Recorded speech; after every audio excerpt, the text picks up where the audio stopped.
Hey guys, welcome to another episode of Yoga Break It Down. I'm Yoga Suze. In this episode, we're going to explore a standard forward fold, both in a seated position and a standing position.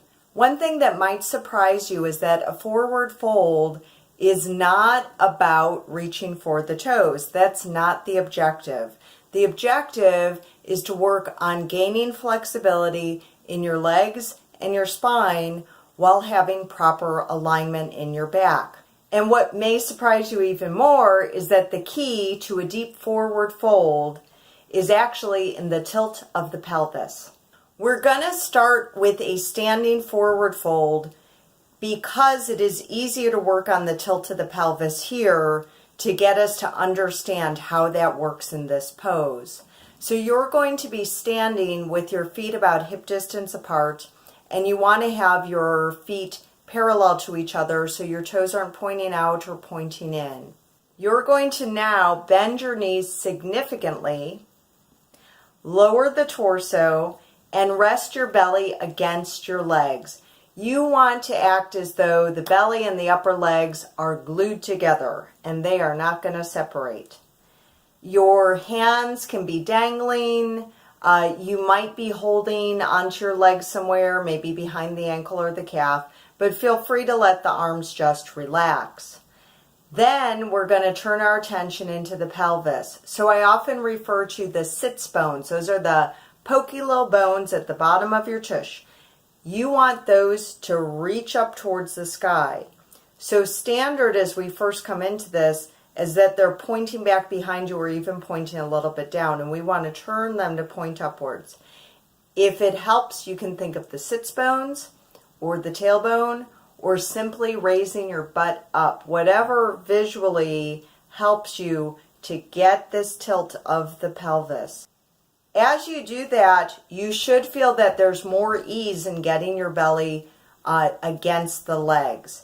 You may evaluate what you're going to do with your hands. Are you going to keep them dangling? Are you drawn to grab behind the ankle or calf and give a little pull in to again help the torso sink into the upper legs?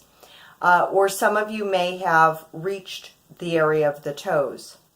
Then you can move the knees a little bit in the direction of a straight leg position, just ever so slightly. We do not need to straighten the legs fully in this attempt or anytime soon.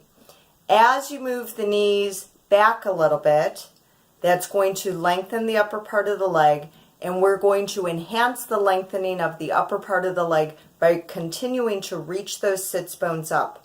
So in the standing version of the forward fold, our focus is the lengthening of the upper leg, not so much the lower leg.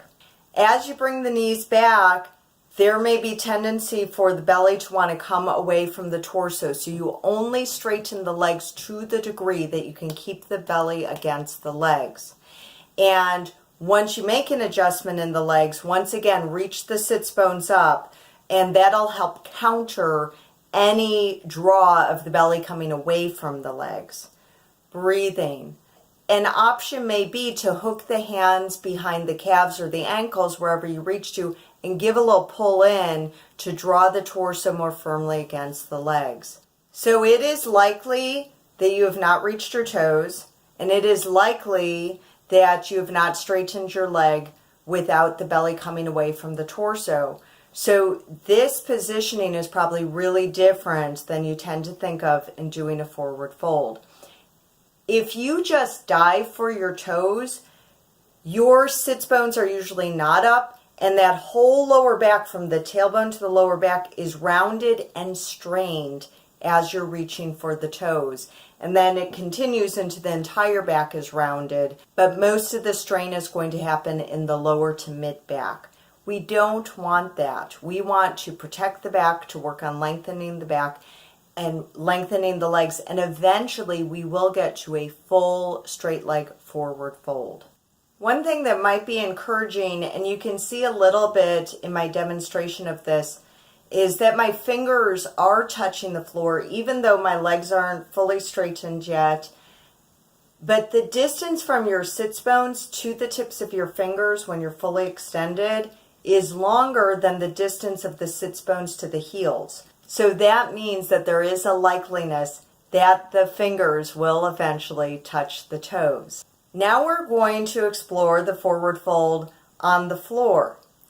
The downside of practicing on the floor is that it's more difficult to tilt the pelvis because it's not freely up in the air. For this exercise, please gather a strap. It could be a yoga strap, it could be a belt from a robe, some type of rope you have around, anything will do. Also gather something that is bolster-like. So you might have a folded up pillow, a rolled up blanket, a rolled up foam exercise mat, and we're going to be using this to prop underneath the knees so that we can have that bent knee experience that we did standing up. Okay, so the best that we can do with the tilt of the pelvis on the floor, because we've sat down on our pelvis, we've secured the sits bones in a probably tucked under position. So to counter that, we're going to reach under and pull each butt cheek out from under. It's really the most effective way to do this. As you do that, you might notice that your spine becomes more aligned. Then we're going to place our bolster underneath our knees. So bend the knees, let the legs be floppy and relaxed, and slide the bolster under the knees, and sort of let your legs drape over that cushion. In the first part of this forward fold, we're going to use a strap. So take your strap and hook it over the feet so that it's resting along the balls of the feet. Extend your heels out a smidge so that the toes start to point upwards.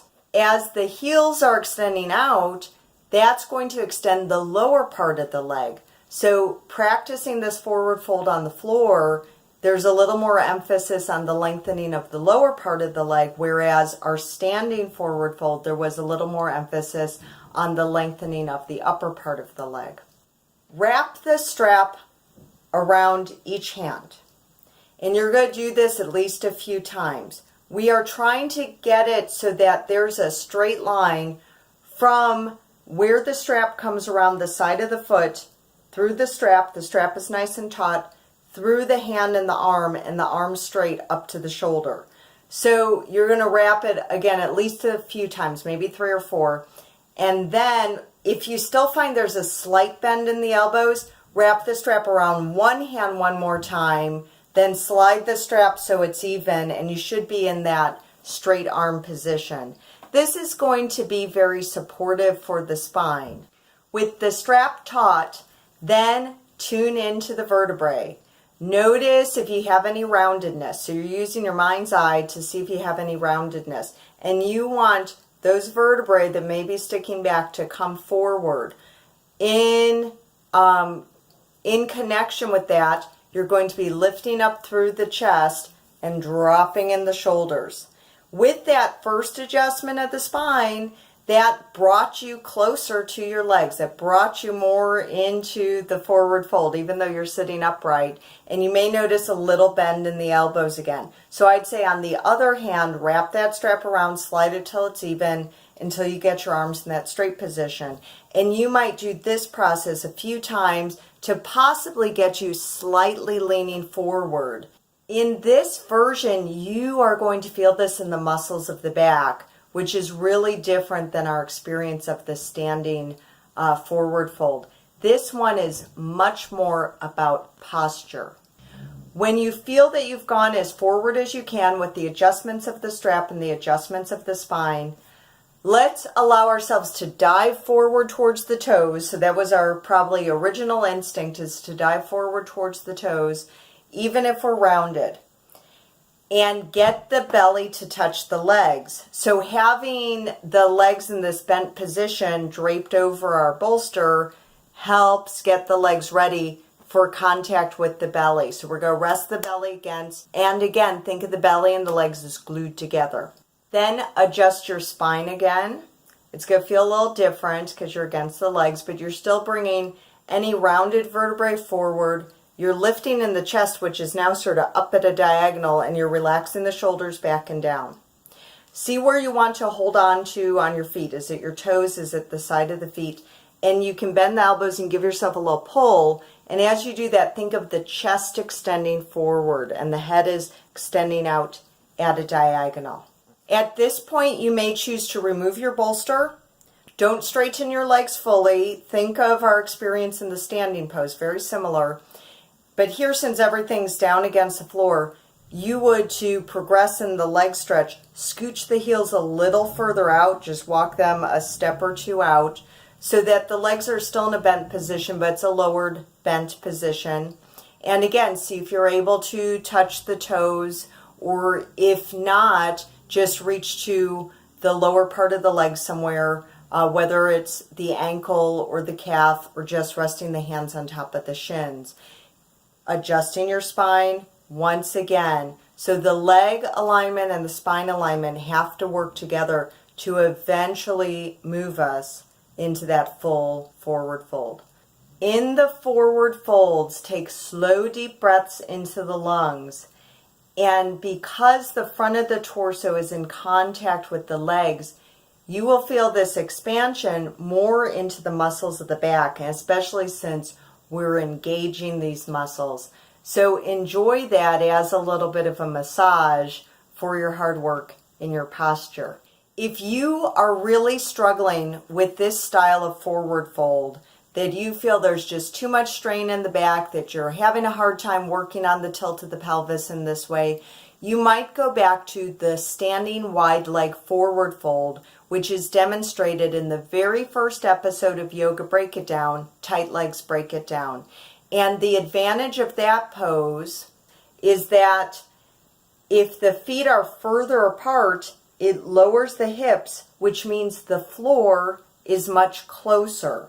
So some people who struggle with these versions of forward fold that I'm showing you today can really find benefit in the variation of the wide leg forward fold. Thank you for joining me for this episode of Yoga Break It Down. Remember to hit the subscribe button, share this with friends, and add this to your watch later list. Remember that everybody needs yoga. So Ryan Reynolds needs yoga, bakers need yoga, candlestick makers need yoga, and you especially, baby, you need yoga too. So I hope you join me next time on Yoga Break It Down. Bye-bye.